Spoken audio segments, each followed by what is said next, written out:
국민은 윤석열 위에 투쟁, 국민의힘은 내각제 개헌 추진. 국민의힘이 정상적인 정당이 아니라 전직 판검사, 장차관, 외교관 등 대한민국의 체제하에서 온갖 단물을 다 빨아먹던 기회주의자들이 당장 눈앞의 이권을 위해 꼬여든 전형적인 기회주의 정당으로 타락하였고, 평생 눈치 보기로 영달한 인간들답게 현직 대통령이 경찰들에 의해 연행되어 가는 상황에서도 따뜻한 국회에서 기어나오지 않은 인간들이 태반이었던 집단이다. 지도부를 구성하고 있는 권영세와 권성동이 이런 기회주의적 인간들이다 보니 바로 며칠 전 서울구치소로 윤석열 대통령 면회를 간다면서 굳이 당 차원이 아니라 개인적인 인연 때문에 간다고 누누이 강조하였던 것이다. 이 기회주의자들이 면회 오기도 전부터 이런 설레발을 치니 이 추운 겨울날 감방에 구속되어 있는 윤석열 대통령은 정말 기가 찼을 것이다. 그래서 따로 면회 신청을 한 나경원 의원과 두건 씨를 같이 오라 했고, 그리고 면회 후 권영세나 권성동은 주댕이 쳐닫고 있는데, 반에 현재 어떤 당직도 맡지 않고 있는 나경원 의원이 면담 결과를 기자들에게 브리핑했는지도 바로 이해가 되는 대목이다. 윤석열 대통령 취임 초에 소위 윤핵관이라고 하여 주목을 받던 권성동이 대통령이 현재 헌법재판소에서 진행되는 탄핵 심리에 참여하고 있는 이 시점에 어느새 대통령제, 제왕적 대통령제여서 문제가 있다며 대통령을 끌어내리려는 좌익들과 자리를 함께하면서 대통령제를 허무는 개헌을 추진하겠다니 그저 어안이 벙벙할 뿐이다. 이런 인간들의 속셈을 미리 알고 있었기에 윤석열 대통령이 나경원 의원과 같이 오라고 지시했고, 면담 시 권영세나 권성동과는 별로 대화가 없었기에 권영세, 권성동은 면회 후 주댕이 쳐닫는 벙어리가 되었으며 나경원 의원이 나서게 된 것임을 미루어 짐작할 수 있다. 그리고 보니 지난 8년 전 박근혜 대통령 탄핵소추 시에는 당시 법사위원장이던 권성동이 탄핵소추단 단장이 되어 박근혜 대통령을 탄핵해달라고 헌법재판관들 앞에서 눈물을 흘린 것도 다 대통령제를 허물고 싸구려 국회의원들이 국정을 농단하는 내각제를 하기 위함이었다는 것도 겸사하여 알게 된다.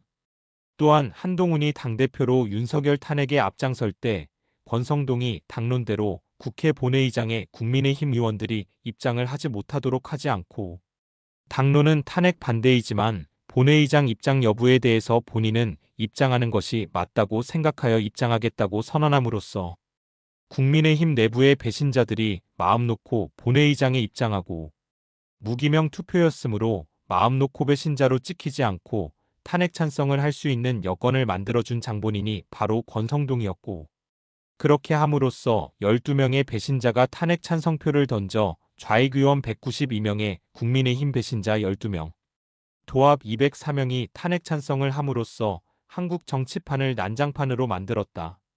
권성동은 윤석열과 어릴 적부터 친구라고 알려져 있는데 어쩌면 그런 윤석열이 대통령이 되었으나 본인은 대통령이 될 수 없다는 것에 질투심을 가지고 내각제에 대한 소신을 더 확실하게 가지게 되었는지도 모르겠다.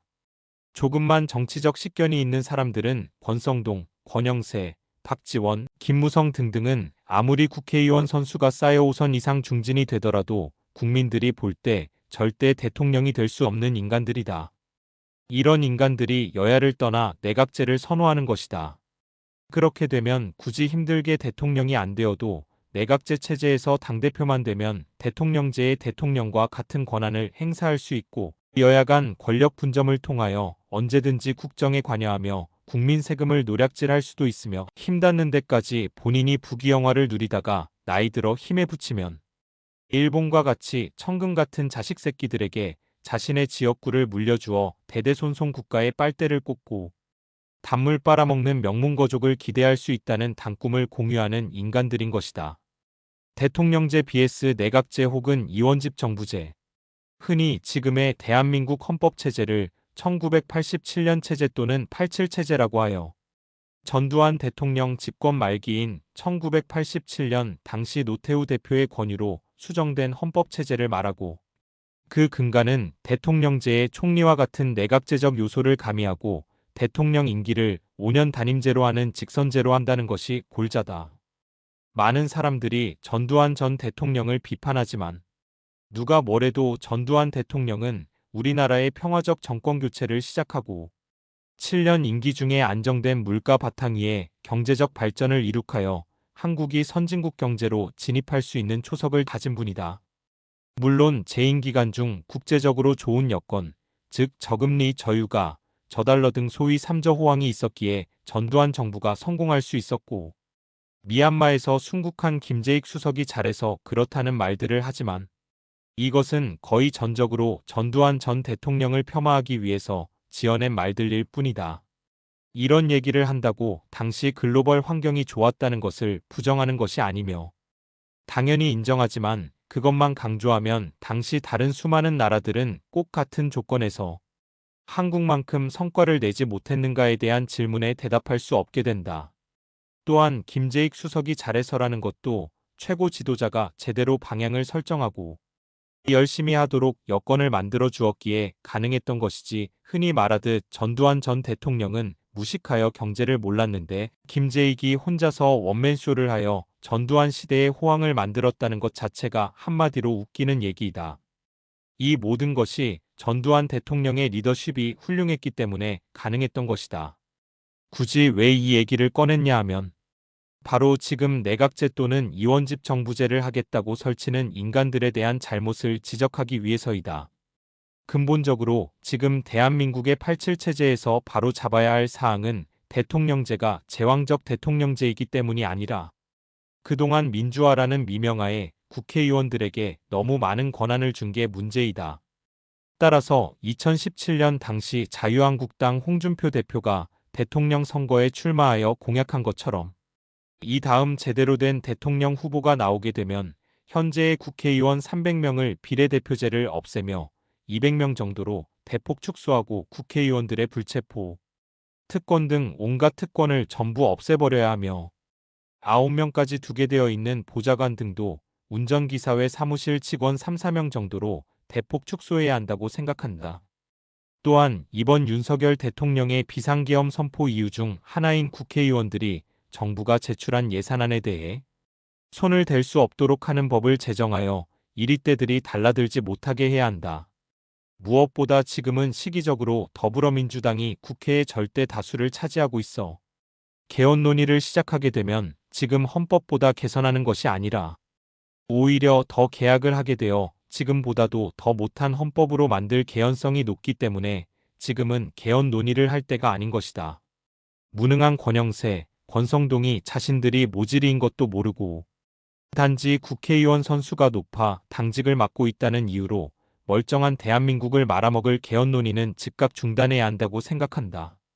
만약 이들이 이런 뻘짓을 계속하는 경우 애국 시민들이 나서서 이들을 응징해야 한다고 생각한다. 윤석열 탄핵 불가 내란 진술 번복. 한편 이런 기회주의적인 국민의힘 내부에서도 윤상현, 나경원 의원 등 소수의 의인들도 있어 한편 위안이 되기도 한다. 현재 헌재에서 진행되는 탄핵 심리에서 홍장원 전 국정원 1차장이란 자가 진술을 번복하면서 좌익 세력들이 없는 말을 지어내 기획 탄핵을 추진한 것이 드러나고 있다. 이런 과정을 지켜보면서 윤상현 의원은 윤석열 대통령 탄핵은 당연히 기각되어야 한다는 의견을 내놓고 있다.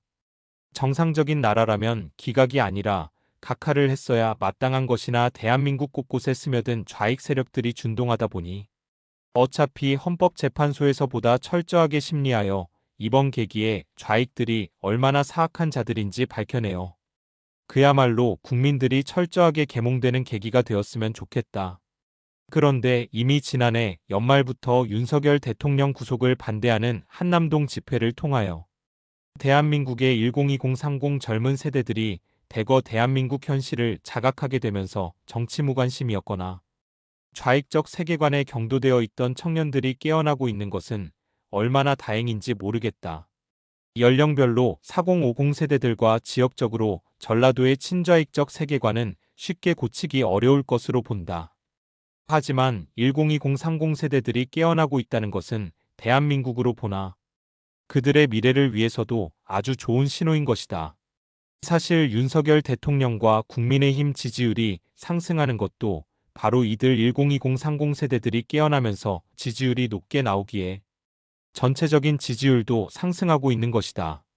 이제 조금 더 분발하여 토요일 광화문 장외 집회와 더불어 평일 서울구치소앞 집회와 헌법재판소 앞 집회에 더욱 많은 사람들이 참여하면서 여론전에서 앞서간다면 윤석열 대통령은 헌재의 수렁에서 살아 돌아와 당당히 현직에 복귀하여 남은 임기 동안 심기일전하여 이번에 드러난 반대한민국 세력들을 전부 일소하여 대한민국이 진정한 자유민주주의 국가로서 선진국 대열에 본격 합류하는 업적을 남길 수 있게 되기를 기원해 마지 않는다.